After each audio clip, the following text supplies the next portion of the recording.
Good evening. Welcome to the Bedtime Stories. This is a show where I review books chapter by chapter and then give you my commentary on each chapter.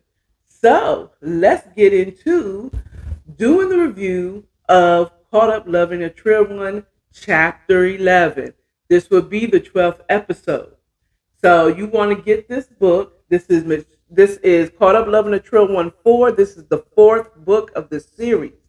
Go to michelleelainebooks.com and order the whole series. Start from the beginning. Don't start at the last book. Start from the beginning. Come on now, get the whole series. And then as you're reading along, go back. Go on back to according to Car channel here and go and review my go and watch my reviews of the Caught Up Loving the Trill one, 2, 3, and now 4. Get caught up. All right. Now, before we get into reviewing chapter 11 of Caught Up Loving the Trill One, and it's good, a lot is being revealed, child. A lot. When I say a lot, I mean a lot. Ooh, child, I can't wait to get into it. But first, let's start with the bedtime cocktail. Bedtime cocktail tonight is going right back to the old fashioned. A good whiskey and some simple syrup that I made on my own and some bitters is going to create the best old fashioned cocktail.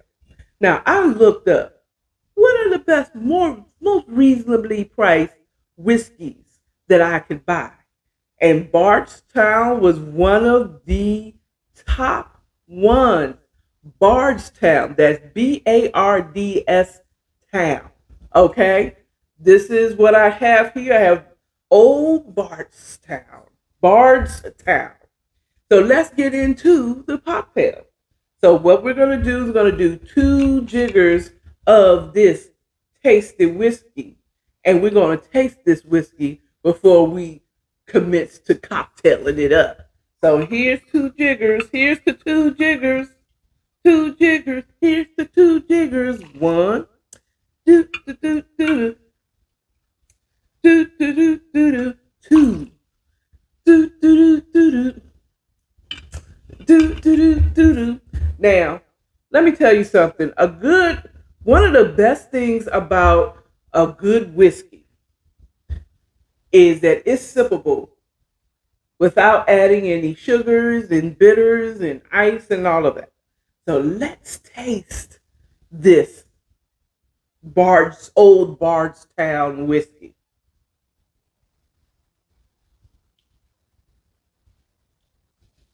Woo!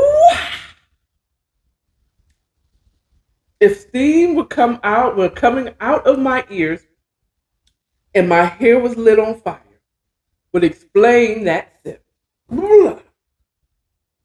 If I was sleepy, I ain't sleepy no more. That's a perfect whiskey for a chilly night. Oh, yes, this is perfect. It is warm going down. Whoop, whoop. Child, I aspired to get one of those. And if I'm correct, this Old Town Bardstown, Kentucky straight bourbon whiskey is 90 proof. No wonder my hair is on fire. You don't see the flames? You don't see the flames? It's on fire. Ah. Okay. Well, I don't know what I'm going to talk about tonight. I'm going to try to be on my best behavior, but by the time I finish this one, I might be doing a strip tease on this video. And I can't even post. I'm going to have to edit it out. Okay, so now that we did two, and now we know that this is a very high proof whiskey.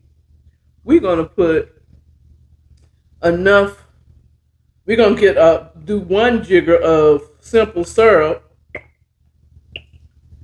I also given the recipe a few bedtime cocktails back on how to make your own simple syrup. Don't buy it in the store. Learn how to make it yourself. Child, if I could make this whiskey by myself, I'd do that. All right. I was just breaking up my ice. Now, usually with old fashions, um, or if you're just sipping whiskey, that's about 3 shots of this Angostura bitter, yellow cat. Now, this one's a little spicy. I like this one. Okay. With this Angostura is they usually have this huge thing of ice. They have the ice cubes maker. You can make the big ice for whiskey, but the problem with that is it was $11 at Tower Liquor Store. Are you crazy? I ain't paying $11 for 4 big trays to make ice for this old fashioned. Are you crazy?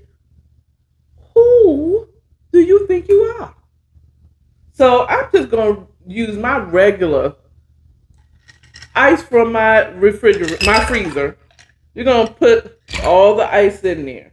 You do need ice for this cocktail. So I got my bartender spoon, and we're just gonna stir. Use your wrist. Use your wrist. You shouldn't be doing like this, like you're stirring a cauldron. Just a little. Just let it flow. Let it flow. Let it flow. Let it flow. Flow. Let it flow. Let it flow. Let it flow today. It's gonna be a better way. Okay. Okay, so we stirred that up a little bit. I'm the only one here for this. Oh, child. Bardstown. Ooh, that's a good old fashioned.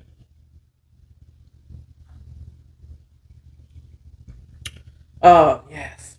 Yes, yes.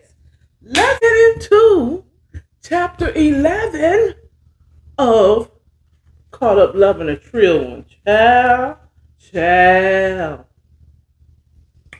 Chapter 11 starts out with Noah sitting in his car smoking on a J. Well, not a J, on a blunt. There's a difference between a J and a blunt. A J is a joint. It's paper. You know, it's a joint. It's smaller and it's not that big. A blunt is a emptied out cigar. Okay? And it has tobacco in it. He's sitting up there smoking his weed parked somewhere, clearly privately. He's sitting up here looking at his like, where is this nigga at? He's apparently waiting for somebody. He is apparently waiting for somebody to show up. And finally, they showed up, blinding him with the lights. So it's that night. They blinded him with the headlights, and then they pulled up next to him, and it's like, oh, and he rolled down his window, and he's like, nigga, you late. And lo and behold, guess who is the one that pulls up next to Noah? Sips, old fashioned. It's none other than Dewan. That's right. That's right. Champ's right hand man. Okay? Champ's right hand man is him showing up to Dewan. So it is clear that is why Dewan froze up when he saw Noah. Dewan is his inside man. So he's like, nigga, whatever. So Dewan gets out, cuts his engine off, gets out of his car, gets into Noah's vehicle, and he's like, dog. He said, you late motherfucker. He said, whatever. So he's like, so Dewan gets in his car and say, yo, what's up? It's quiet on these streets. What's going on? And Noah's like, shoot, you tell me. We were the one that hit y'all last. I was expecting, especially what happened with his baby girl, especially what just happened to his wife in the midst, she had a miscarriage because of the shooting. surely we expected him to retaliate by now. What's going on? He said, I don't know. Now, and so Noah's kind of antagonizing him, and he's like, "You say your boy don't let anything slip. What's going on?" He said, "I don't know. I don't know what's going on. You know, this in this the beginning of chapter 11. This Dewan and Noah are in the car talking, trying to figure out what's going on. Why is there no retaliation?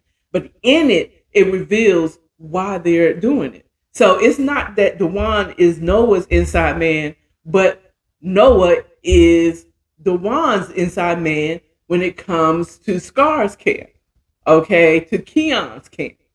So the plan was for them to cause these two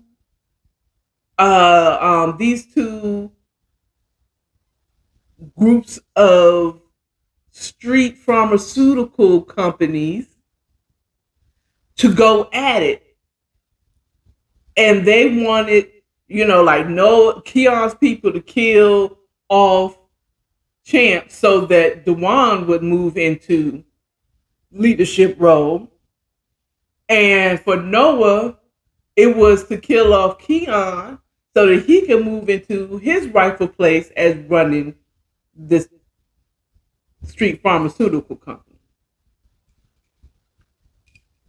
So they were stirring up stuff so that they would be retaliating until they killed off the top boy. Okay, if you ever watch Top Boy on Netflix, if you're willing to pay that $1,500 they have you paying for their content, go to Top Boys and watch that so you'll understand my reference. Or if you already have it, watch Top Boys if you haven't already done it. It's an old show series on Netflix. So it's like they trying to figure it out, and Dewan is like he's not used to being on the outs, but he's now experiencing where he's not being told all the information. He was again Champ's right hand man. It was Champ, his brother Jarius, Dewan, and Alicia. These were the three people that was on the inside. Champ didn't do nothing without their word. Now Dewan is finding himself like, I don't know what's going on. He hasn't told me anything. You know what I'm saying?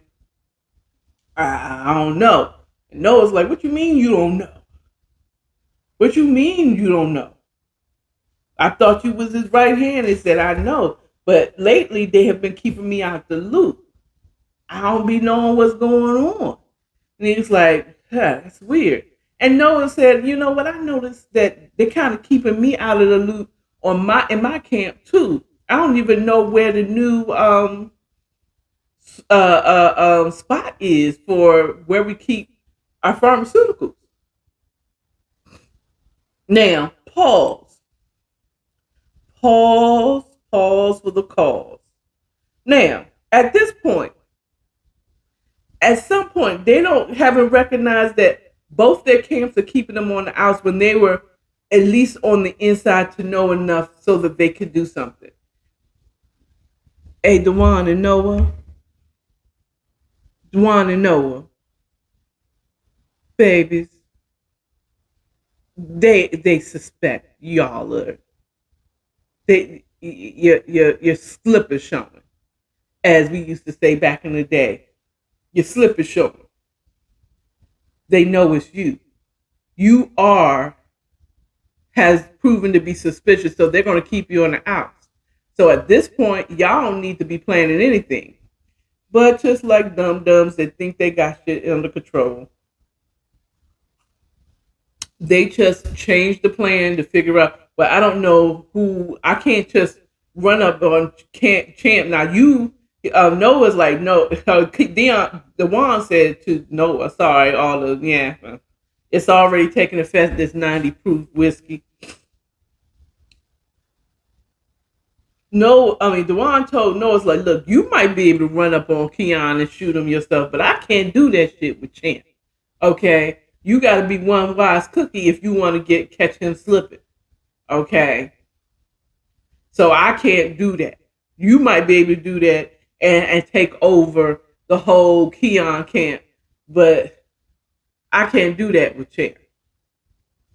So I need something to give a Champ so that I can get back on the inside, so I have something to give you. But right now, if I don't come with something that could bring y'all down, nigga, what did I have? And Noah was like, well, shoot. Uh, he's thinking it's like I don't. Keon is going to be hard to. I don't know of anything that he cares about so much,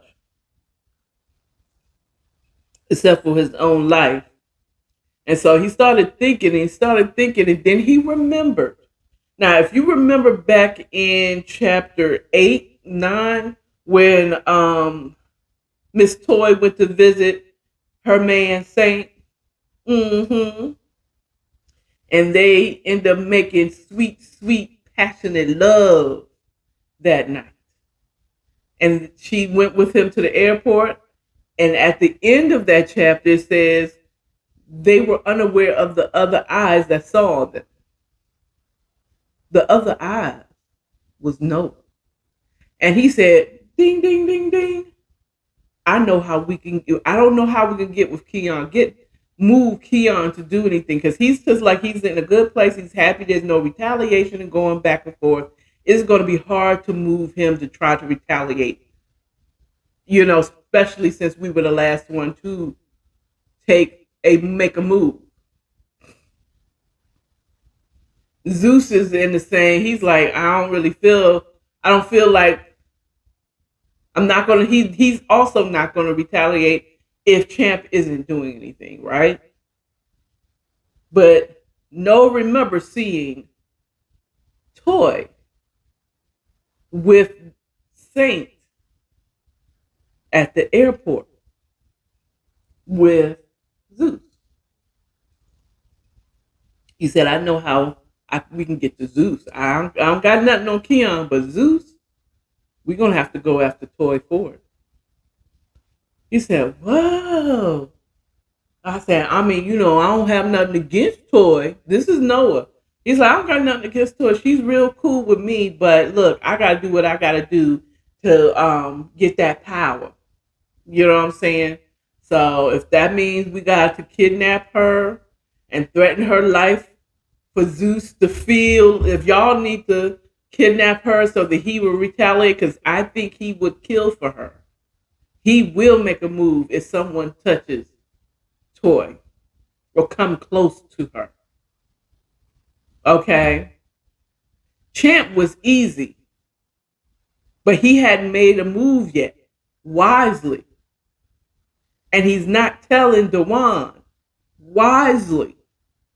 Because he started, Champ was suspicious of Dewan when he really didn't want to retaliate against Keon's camp for, what they did. Which is kind of strange if the plan is for them to cause havoc and have the two people going at each other.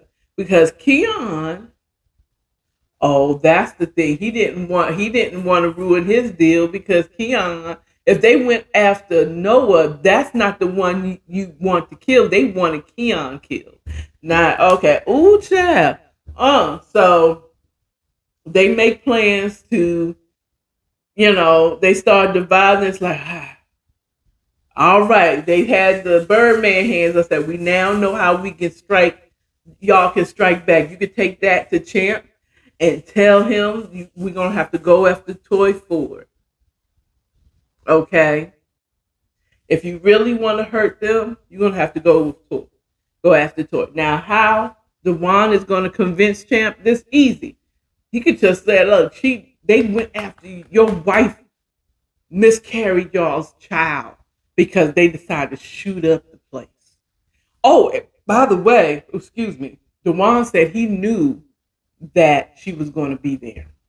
Oh, yeah. He said he knew she was going to be there, but he didn't expect her to miscarry. Champ would have been enraged to retaliate just because you shot up the place while his wife was in the building. He was already, but now that they lost the child, and it's like, okay, something's not right. I'm telling you, he ain't let it go. I know it seems like he did, but he ain't. Nothing said that neither one of these ding dongs thought that maybe Champ, one, he's suspicious of you, Devon, and two, he's waiting for you to get comfortable and think he's not going to strike back, and then that's when he got you. That's when he gonna get you. Come on now. So they do that, and they end that scene, the first part of chapter 11, them devising a plan to get at Toy. The next scene and second half to the end starts with Toy in a restaurant pushing the food around on a plate and her hearing a voice asking her, "Is your food all right? Are you okay?" And she snaps out of her dream world to look up at Miles. I told you she was going to date that brother. I told you she was going to date that nigga. I told you she was going to date him. Now, Miles, let me remind you who Miles is. Miles is the father of one of her her daughter's friends.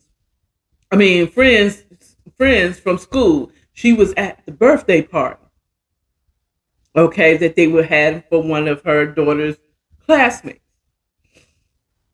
And he was the one that walked out and like, "Hey, how you doing? Whatever." And the little daughter, "Thank you for inviting us. Blah blah blah. We're gonna have to go. Thank you, Miss Ford. Blah blah blah. Whatever." And that's when she knows a handsome man. And he shot his shot. He said, "Well, whatever." But she's sitting there just really kind of playing with her food. And he's like, what's going on? Is everything okay? And she's like, she puts on a fake smile like, hey, hey. I wonder if he noticed that she was faking the smile. She was like, normally I love this place, but something's not right about this place. What she ain't telling him is, it ain't the place, it's the who. Okay? That steak would have tasted delicious if Saint was sitting across the table from her. But it ain't. It's mine. And it's the problem is it's like, it's not that she didn't, because they started out with small talk. He contacted her, he found her in a directory where she told him to find her. And they started off with small talk and did longer conversations to, we're officially out on a date now. So he wouldn't take offense that she's not eating, because they've had, I feel like they wouldn't have, whatever. I don't think he's offended, but she does tell him that, just something's different. Something's different about the place. It just doesn't feel right. I mean, it's not, he says, "Is it your steak?" And he's like, "Is it your steak? We can get it returned and get you another one." He's like, "Oh no, it's not the steak. I'm just not feeling well." And he's like, "What you talking about?" And she says, her stomach, she's saying in her head, her stomach is turning, her mouth is salivating. That salivation that you're about to bring up whatever you ate that day. The vomit salivation. Okay? The vomit salivation. And she started doing that. She tried to get her glass and drink some water. Hopefully that will help. It doesn't help at all. She said, "Oh shoot, I think I'm gonna need to excuse myself." So she quickly gets up from the table and make a lightweight sprint to the ladies' bathroom, barely making it in time to upchuck all she ate for the day. All of it. Okay. I'm gonna tell you, side note, instantly, instantly, mother's instinct says, and I've called plenty of one of these. This girl pregnant. And she pregnant with Saints. I wrote it in the book. I wrote it. I wrote it in the book. Toy is pregnant by Saint. So she vomited everything she had in her stomach in the ladies' bathroom. She comes up, she goes to the sink, she wipes her face and kind of freshen up to make her look like she just didn't vomit up everything she ever ate all day. Okay. And she goes back out to the table to see Miles signing the check, paying for the food and their foods in boxes. Girl, you was in there that long? Well, I guess if she's vomited everything she had from the time she woke up to this moment, yeah, I guess. So he's like, oh, she's like, she stood by her chair and he's, I'm so sorry. I am not feeling well. He said, well, it's obvious that you're not feeling well. Don't feel bad about it.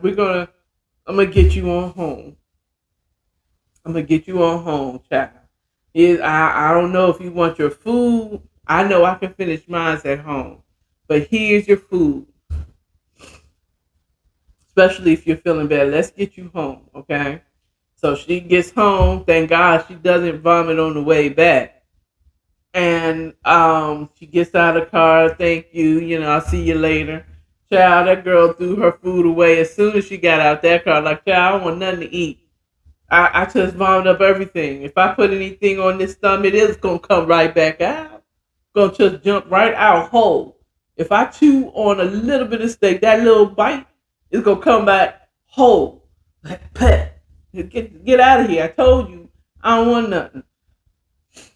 She's like, it's funny. She's sitting up there. She's in her in her condo, in her place. She's kind of okay because her daughters are with her sister for the night because she was supposed to be out on a date. She didn't know how long it was going to be, so she was going to spend the night with Auntie Katrina. And so she calls her sister. First, before she calls her sister, she's like, I don't know what's going on with me. I need to make an appointment with my doctor. She pulls out her phone, go on the app, and requests the next day appointment with her doctor. Just find out what's going on with her. Why is she vomiting in the middle of the day? Bitch, she don't want to know. She ain't thinking. She already had her kids. They are already in upper elementary school age. They're in fifth, sixth grade at this point. I'm thinking, right? She done forgot what it means to be pregnant. I don't think she wants to hear. I don't think it's not even come to her mind that it's possible that she's pregnant. She just thinks this is weird. I'm vomiting. I don't feel well. This is not good. So after she calls, she makes an appointment for next request that she calls her sister and tells her, look, she's like, oh, her when she calls and or her sister picks up, she just missed the girls. They just went to sleep. They said, well, actually, that's kind of good. I just called to ask if you can just watch them for a little bit longer tomorrow morning because I made an appointment. I'm not feeling well. And she's like, oh, of course. I'll take them to brunch. Don't worry about it. Just call me and let me know when you're going to come and pick them up. So she's in that it ends with her sister Green and wondering, why am I sick? What's going on? You know. And that was the end of chapter 11. So we're going to find out in probably like chapter 13 that she's pregnant with Saint's baby. But maybe by that time she's already been kidnapped. And she's already knows that she's pregnant, but she ain't trying to tell nobody because she don't know what she's gonna do with it. Because she knows who baby is gonna be. Let's see. Now I this time I have not read ahead to chapter 12 because I've been busier than a bee in springtime, pollinating the flowers. So I'm just saying. But let me tell you, I'm curious. I know she's pregnant. I know for a fact that Toy's pregnant. And that's going to add what they're and as far as Noah and Dewan's plan, I'm gonna tell you where it's going to fail. What they fail to add to their logic is Saint. They don't want to fuck with Saint because they're. I think Noah thinks is he's going to be getting that Zeus for Toy. I'm telling you right now, he find out Champ ain't got nothing on Saint. Nothing. You hear me?